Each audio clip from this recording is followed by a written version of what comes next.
नमस्ते दोस्तों, मेरा नाम है राज और आप देख रहे हैं मेरा यूट्यूब चैनल स्लो लर्नर। आज का वीडियो एक कंपनी एनालिसिस वीडियो है। कंपनी जिसका हम एनालिसिस करेंगे प्रिंस पाइप। इसका आज हम एनालिसिस करेंगे कंपनी का। इस वीडियो को हम 4 हिस्सों में रखेंगे। पहला हिस्सा होगा कंपनी का बिजनेस मॉडल का ओवरव्यू, कंपनी करती क्या है। उसके बाद इसके फंडामेंटल एनालिसिस देख लेंगे। थर्ड पार्ट में इसके वैल्यूएशंस देख लेंगे और लास्ट पार्ट में हम कंपनी को एक व्यू बना के कोशिश करेंगे ये सारी इन्फॉर्मेशन को, क्या ये कंपनी एक सही लेवल पे अवेलेबल है आज की डेट में, और क्या ये आने वाले टाइम में एक अपने इन्वेस्टर्स के लिए क्या एक अच्छी बेट हो सकती है और क्या ये अपने इन्वेस्टर के लिए बड़ा पैसा बना सकती है। तो चलिए शुरू करते हैं। जैसा कि कंपनी का नाम है प्रिंस पाइप, ये पाइप इंडस्ट्री के अंदर काम करते हैं। इनके पास जो डिफरेंट इनके प्रोडक्ट्स हैं वो इस्तेमाल होते हैं मॉडर्न प्लम्बिंग में। आपने प्लम्बिंग का काम देखा होगा, वहाँ पे इस्तेमाल होते हैं। इनके पास पाइपिंग का बिज़नेस है और वाटर स्टोरेज का, यानी कि जैसे टैंक होते हैं पाइप फिटिंग्स के इस्तेमाल होते हैं, और जो घर में जो वॉश बेसन होते हैं उससे रिलेटेड ये सारे के सारे प्रोडक्ट्स प्रोवाइड कराते हैं। इनके अलावा ये इंडस्ट्रियल जो सॉल्यूशन है वो भी सारे के सारे प्रोवाइड करते हैं। सीवरेज ड्रेन पाइप, उसकी फिटिंग्स, एग्रीकल्चर के बोरवेल से रिलेटेड जो प्रोडक्ट्स इस्तेमाल करते हैं वो सारे इस्तेमाल प्रोवाइड कराते हैं। अंडरग्राउंड जो वाटर होता है जहाँ की पाइपलाइन डालनी पड़ती है वो इस्तेमाल प्रोवाइड कराते हैं। वाटर स्टोरेज की जो टैंक है वो कराते हैं। उसकी जो केबल डालते हैं, केबल प्रोटेक्शन का प्रोवाइड कराते हैं। Surface drain system. तो ये सारी जो इस काम को करने में जो सारे प्रोडक्ट्स इस्तेमाल होते हैं उन सबको ये प्रोवाइड कराते हैं। तो मोटा मोटा इनका सिंपल सा बिजनेस मॉडल है। इनकी जो मैन्युफैक्चरिंग है वो अठाल में है, ठीक है, दादरा में है, हरिद्वार में है, चेन्नई में है, कोल्हापुर में है, जयपुर में है, तेलंगाना में है। इन्होंने अपनी ग्रोइंग डिस्ट्रीब्यूशन के बारे में भी बताया। आप मैप में जैसा देख सकते हैं, इनके जो मैन्युफैक्चरिंग यूनिट्स हैं वो रेड कलर में है, हेड ऑफिस इनके ब्लू में है और ब्रांचेस ऑफिस इनके ब्राउन कलर में है। तो ऑल ओवर इंडिया ही इनके ज़्यादातर जो ऑफिसेस हैं, जो कि ब्रांच ऑफिस और manufacturing units all over India है, और जो इनका हेड ऑफिस है वो यहाँ मुंबई में दिखा रहा है। कंपनी के बारे में अगर बात करें तो 1987 में इन्होंने अपने ऑपरेशन स्टार्ट कर लिए थे, जो कि 7 फैसिलिटीज़ हैं और 11 वेयर हाउसेस हैं। इनके पास 7200 SKUs अवेलेबल हैं इनके पास, और जो इनके चैनल पार्टनर हैं 1500 प्लस हैं। एम्प्लॉयज़ आज की डेट में 2141 एम्प्लॉयज़ अवेलेबल हैं, और जो PPT के अकॉर्डिंग इनकी मार्केट कैप 4084 करोड़ है, लेकिन वो स्क्रीनर पर जाके देखेंगे जो कि आज की डेट में काफ़ी कम हो चुकी है। इंडस्ट्री को जो आगे ग्रोथ जिसमें हो सकती है उसका हवाला इन्होंने एक रिपोर्ट के अकॉर्डिंग दिया है। तो इसमें ये लिखा है India still has to go to with water, ठीक है जी, वो यहाँ पे आप देख रहे हैं, जिसमें कि 600 मिलियन जो इंडियंस हैं उनको अभी जो पानी की कमी हो रही है जहाँ पे उनको ज़रूरत है अभी, और 75% ऑफ हाउस होल्ड जो कि इंडियंस के घर हैं वहाँ पे ड्रिंकिंग वाटर का जो प्रेमाइस है वहाँ पे अभी पहुँचाना है। इसके अलावा इन्होंने बताया awareness and education on pipeline global standard है, उसके बारे में थोड़ा बताया है। फिर इन्होंने बताया कि पर कैपिटा जो कंजम्पशन है वो लोवेस्ट है इंडिया में पीवीसी पाइप के लिए। ग्रोइंग डोमेस्टिक पोटेंशियल है वो बढ़ रही है, इंडस्ट्री ग्रोथ स्ट्रॉन्ग है। तो ये सारी चीज़ें उन्होंने डिस्कस करी हैं। एक बार दोबारा से इनके प्रोडक्ट के बारे में बात कर लेते हैं जो कि ये इंडस्ट्री को प्रोवाइड कराते हैं प्लम्बिंग में, सीवरेज में, अंडरग्राउंड ड्रेनेज में, सरफेस ड्रेनेज में, एग्रीकल्चर में इस्तेमाल होते हैं इनके प्रोडक्ट। बोरवेल जो कि हम ज़मीन में गड्ढा करते हैं पानी निकालते हैं वहाँ पे इस्तेमाल होते हैं। सब सरफेस ड्रेनेज मुझे नहीं पता ये क्या होता है। इंडस्ट्रियल होता है वाटर स्टोरेज, जैसे कि टैंक होते हैं जो घरों के ऊपर छत पे टैंकी लगती हैं, और जो कमर्शियल टैंक्स होते हैं वहाँ पे भी ये इनके प्रोडक्ट्स इस्तेमाल होते हैं। अब मॉडर्न प्लम्बिंग है, फिर केबल प्रोडक्शन है, बाथवेयर है, और PTMT टैपवेयर। ये शायद टैपवेयर वो है जो घरों में टूटी लगी होती है, जिसको हम देसी भाषा में बोलते हैं टैप, उसको इंग्लिश में। तो उनमें ये अपनी प्रोडक्ट्स एंड सर्विसेज प्रोवाइड कराते हैं। प्लम्बिंग एंड इंडस्ट्रियल सिस्टम में और सीवरेज अंडरग्राउंड में ये सारे जो आपको पिक्चर में दिख रहे हैं पीछे, ये सारे के सारे ये प्रोडक्ट्स प्रोवाइड कराते हैं इंडस्ट्री को कमर्शियल यूज़ के लिए, घरों के लिए। मिशन का इनका दिखाया है इन्होंने ड्रिंकेज का दिखाया है, टैप का दिखाया है और वाटर स्टोरेज का। तो सारा इन्होंने दिखाया इनके प्रोडक्ट कौन कौन से इस्तेमाल होते हैं। इनकी सेल्स ग्रोथ देखिए पिछले 2 साल से ये कंसिस्टेंटली परफॉर्म नहीं कर पा रहे हैं। 2022 में 2600, 23 में 2700 और इस साल गिर के 2500 आ गए, जो कि अच्छा साइन नहीं है। EBITDA मार्जिन में भी सेम इफेक्ट दिख रहा है और आप प्रॉफिट देखिए इनके प्रॉफिट काफ़ी निकल गए।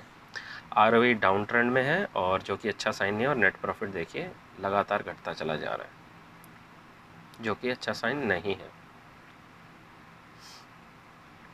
एक बार सीधा स्क्रीनर पे चलते हैं और इसके फंडामेंटल्स देखते हैं कि फंडामेंटल्स आज की डेट में क्या कह रहे हैं। कंपनी का मार्केट कैप आज की डेट में 2700 करोड़ मार्केट कैप है, जो कि एक स्मॉल कैप कंपनी है। इंडस्ट्री का P 26 और स्टॉक का P 37 जो कि आसपास है, और प्राइस टू बुक 1.75 है। पेग रेशियो 2.38 है, जो कि थोड़ा सा महंगा दिख रहा है इतने मार्केट में गिरावट होने के बावजूद भी। मगर जल्दी से इस इंफॉर्मेशन को लेके जजमेंटल नहीं होना है कि ये कंपनी अच्छी है बुरी है। अभी सारी डिटेल्स को एनालाइज दोबारा से करेंगे। ऑपरेटिंग प्रॉफिट मार्जिन 7% है और ROE 11। सेल्स ग्रोथ 7 का दिखा रहा है आज की डेट में। आगे चलते हैं और स्टॉक का जो ओवरऑल P है, मीडियन P, वो 33 का है, उसी के आसपास ही घूम रहा है। क्वार्टरली सेल्स में देख लेते हैं। ये देखिए सितंबर से लगातार फ्लैट ही है, फ्लैट और डाउन ट्रेंड में आ गया है। और इनके प्रॉफिट मार्जिन, प्रॉफिट जो एक 71 करोड़ के हुआ करते थे वो -20 में चले गए, क्योंकि इनका ऑपरेटिंग प्रॉफिट मार्जिन लगातार गिरता जा रहा है। 14% से गिर के 1% पहुँच गया है। ईयर ऑन ईयर बेसिस पे देखिए फ्लैट हो गया है 2021 के बाद। इसमें कोई ग्रोथ ही नहीं आई है और इस साल भी कोई ग्रोथ के चांसेस नहीं है। बैलेंस शीट में रिज़र्व्स ठीक हैं, लेकिन ग्रोथ नहीं है तो इस रिज़र्व्स का कोई फ़ायदा नहीं है, क्योंकि अपने रिज़र्व्स को इस्तेमाल नहीं कर पा रहे। इन्वेंट्रीज डेज़ थोड़े से बढ़े हैं। इन्होंने अपनी कॉन कॉल में बताया था कि अगले क्वार्टर में इनके इन्वेंट्रीज डेज़ थोड़े से इम्प्रूव आएंगे। प्रोमोटर्स होल्डिंग इनकी ठीक है और DIIs के पास हैं शेयर्स और आम पब्लिक के पास है। सीधा कॉन कॉल में एक बारी चल के दिखाता हूँ जो मैंने इनकी कॉन कॉल में देखा। मैनेजमेंट की जो कमेंट्री थी काफ़ी डल और नेगेटिव टाइप में दिख रही थी, काफ़ी फ्लैट थी जो मुझे लगी। उन्होंने कोई भी ग्रोथ के बारे में तो बात ही नहीं की। पहली लाइन उन्होंने स्टार्ट करी है कि क्वार्टर के जो रिज़ल्ट्स आए वो थोड़े स्ट्रेस में रहेंगे। और यहाँ पे ये देखिए, यहाँ पे we have never shield away from admitting that our performance is far away from our expectation. Negative से शुरू हो गई है इनकी और प्राइस इनका गिर रहा है, जो कि कमोडिटी का प्लास्टिक का जो लगातार प्राइस गिर रहा है, जिसकी वजह से इन्होंने इन्वेंट्री लॉस लिए हैं 30 करोड़ के। और काफ़ी थोड़ा सा इन्होंने कैपिटल एक्सपेंडिचर के बारे में भी बताया, लेकिन वो इतना खास एग्रेसिव कुछ नहीं दिखा। बस नॉर्मली बस खाना पूर्ति कर रहे हैं।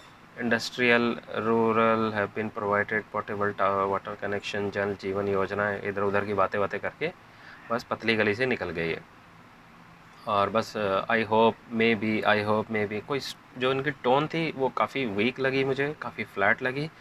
और जो इनके रिज़ल्ट्स बता रहे हैं और जो इनकी कॉन कॉल है वो तो मतलब बिल्कुल बोरिंग सी है। कोई एक्साइटमेंट नहीं, कोई प्लान नहीं, मतलब कुछ भी नहीं है। और इंडस्ट्री का बस वही रोना धोना इन्होंने चालू कर दिया कि इंडस्ट्री अभी डाउन है, मार्केट में जो डिमांड टिपेड हो गई है, हमारे जो पीयर्स हैं वो भी अच्छा नहीं कर रहे हैं। अरे भाई, अच्छा कर रहे हैं नहीं कर रहे हैं, हम तो एज अ इन्वेस्टर हमें तो कंपनी में लगातार ग्रोथ हो, नेट प्रॉफिट मेंटेन करे, आपकी जो कंपनी है लगातार सेल्स ग्रोथ करे। सेल्स ग्रोथ नहीं कर रही है तो एटलीस्ट जिस पेस से बढ़ रही है उस पर कंसिस्टेंटली कम से कम ग्रोथ तो करती रहे विद प्रॉफिट। आपके प्रॉफिट चले गए, ऑपरेटिंग प्रॉफिट मार्जिन आपका माइनस में हो गया है। ऑपरेटिंग प्रॉफिट मार्जिन आपकी बिल्कुल सिंगल डिजिट 1% पे आ गए, 14% से 12% से गिरते गिरते, और आपके नेट प्रॉफिट माइनस में चले गए। तो मतलब कंपनी कर क्या रही है? वही इन्वेस्टरों ने बस इनकी जो जांच पड़ताल करी है कॉन कॉल में, और पूरा कॉन कॉल मैंने चेक करा, मुझे कुछ भी ऐसा इंटरेस्टिंग नहीं दिखा कॉन कॉल में।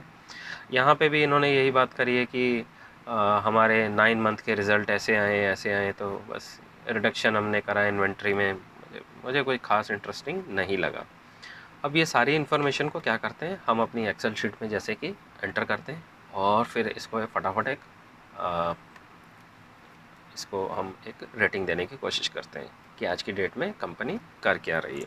कंपनी का नाम प्रिंस पाइप है, और सेल्स ग्रोथ नो जो स्क्रीनर पे दिखा रही है, लेकिन जो इनके सेल्स के नंबर हैं यहाँ पे आप देखिए ईयर ऑन ईयर बेसिस पे वो 9 भी नहीं है। ये देखिए नेगेटिव में इनकी सेल्स ग्रोथ दिखा रही है। और ऑपरेटिंग प्रॉफिट मार्जिन जो 7% स्क्रीनर पे दिखा रहे हैं वो यहाँ पे वो ईयर ऑन ईयर बेसिस पे दिखा रहे हैं, लेकिन अगर आप क्वार्टर ऑन क्वार्टर बेसिस पे देखेंगे तो वो नेगेटिव में आ गए इनके नेट प्रॉफिट मार्जिन -20 में आ गए हैं, और ऑपरेटिंग प्रॉफिट जो मार्जिन है वो 1% रह गए। इसके अलावा इंडस्ट्री का P26, price to book 1.78, P37 और पेग रेशो 2.38। इन सारी इन्फॉर्मेशन को अगर इस्तेमाल करें, पेस ऑफ सेल्स ग्रोथ चला गया है, ऑपरेटिंग प्रॉफिट मार्जिन बिल्कुल ख़त्म हो गए, नेट प्रॉफिट मार्जिन इनके नेगेटिव में आ गए हैं, क्वार्टर ऑन क्वार्टर बेसिस पे, ईयर ऑन ईयर बेसिस पे भी जल्दी आ जाएंगे। अगर यही हिसाब किताब इनका चलता रहा तो मुश्किल हो जाएगी। इन सारी इन्फॉर्मेशन के अकॉर्डिंग वैल्यूएशंस वेरी एक्सपेंसिव। अगर आप नंबर्स देखेंगे जस्ट 37 का पी, वो अपने आप में कुछ नहीं बता रहा। अगर एक कंपनी का वैल्यूएशन 37 बता रहा है तो वो कोई नंबर नहीं, अपने आप में कुछ नहीं बता रहा, लेकिन वो नंबर के साथ आपको क्या मिल रहा है उसके अकॉर्डिंग आपको महंगा और सस्ता पता चलता है। एग्जाम्पल 10 ग्राम मान लीजिए आप गोल्ड खरीद के लाते हैं, एक्सपेंसिव क्यों है इसको इस तरीके से समझते हैं। अगर मान लीजिए आप 10 ग्राम गोल्ड खरीद के लाते हैं, और गोल्ड की आज की डेट में एवरेज जो कॉस्ट है 70,000 चल रही है, 70-80,000, वो आप चेक कर लीजिएगा। अगर बोला जाए कि मैं 10 ग्राम गोल्ड लेके आया हूँ, तो उससे ये नहीं पता चलेगा कि आपने महंगा सौदा करा है या सस्ता। फिर आपसे पूछा जाएगा कि क्या वो गोल्ड 24 कैरेट का है, 18 का है, 20 का है, 22 का है या 15 कैरेट है। आप बोलेंगे नहीं मैं तो 10 ग्राम खरीद के लाया हूँ, उससे नहीं पता चलता। तो अगर जैसे ही आप चेक करेंगे इसके फंडामेंटल, यानी कि आप उस गोल्ड का फंडामेंटल चेक करेंगे कि भाई मैं तो 14 ग्राम 15 कैरेट वाला गोल्ड लेके आया हूँ और 10 ग्राम लेके आया हूँ, तो उसकी वैल्यू आप अगर 80,000 दे के आए तो उसकी वैल्यू 80,000 नहीं है, वो आपके साथ आपने महंगा सौदा कर लिया, उसकी शायद कीमत 40 या 50 हज़ार ही होगी। तो उसी तरीके से कंपनी का अगर पी जो कि 37 है और इंडस्ट्री का P26 है, उससे आप महंगी सस्ती निकालने जाते हैं तो अक्सर गलती हो जाती है। तो अब अगर इसकी पेस ऑफ सेल्स ग्रोथ चली गई, नेट प्रॉफिट मार्जिन नहीं है, लगभग नेट प्रॉफिट नेगेटिव में आ गया और ऑपरेटिंग प्रॉफिट मार्जिन 1% पे आ गया, और कॉन कॉल में अभी बता रहे हैं कि आने वाले टाइम में भी अभी ग्रोथ इनको नहीं दिख रही है, चार्ट का ट्रेंड डाउन है। तो ये सारी चीज़ें अगर लेके मैं इसको बोलूँ तो मेरे अकॉर्डिंग ये बैड कैटेगरी है आज की डेट में। फंडामेंटल्स एक्सपेंसिव हैं और ओवरऑल कैटेगरी बैड है। मेरे ये सारे की सारी इन्फॉर्मेशन को मैंने इस्तेमाल करके अपने आप से एक रेटिंग देने की कोशिश करी। आई होप मेरे इस वीडियो से आपको काफ़ी मदद मिली होगी। प्लीज़ आप इस वीडियो को लाइक कर दीजिए, सब्सक्राइब कर दीजिए, ताकि इस चैनल का जब भी कोई भी वीडियो आए वो आपको नोटिफिकेशन में मिले और आपकी और मेरी सीखने की जो लगातार जर्नी है वो चलती रहे। आई होप मेरे इस वीडियो से आपको काफ़ी मदद मिली होगी। प्लीज़ आप इस वीडियो को लाइक कर दीजिए, सब्सक्राइब कर दीजिए। आपके सपोर्ट की इस चैनल को बहुत ज़रूरत है। मेरे इस वीडियो से आपको मदद मिली होगी। मिलते हैं अगली वीडियो में, तब तक के लिए सीखते रहिए, खुश रहिए, इन्वेस्ट करते रहिए। Thank you.